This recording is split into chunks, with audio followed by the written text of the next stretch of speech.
Recently, my attention was drawn to The Sean Ryan Show, episode 209.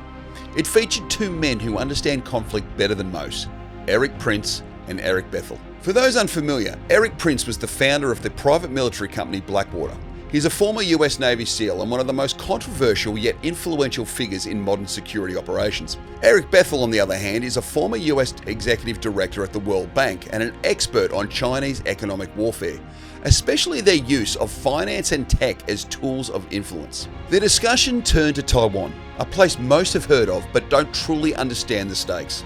They weren't just talking about whether or not China might invade. They were asking, if war does break out in Taiwan, what happens to global stability, to the supply chains, to the world economy? The picture they painted was disturbing. What caught me off guard was just how vulnerable Taiwan might be.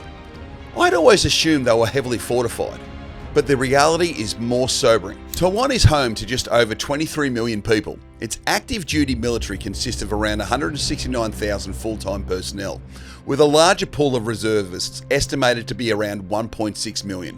But most of those have limited or outdated training.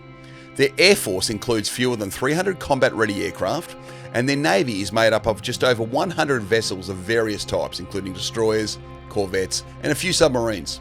Now contrast that with the Chinese war machine. The People's Republic of China commands the world's largest military by personnel and ship count, with over 2 million active duty troops, a rapidly modern air force bolstering more than 1,900 combat aircraft, and a navy that now surpasses the US in raw ship numbers. China has the capacity to overwhelm Taiwan with sheer volume and speed.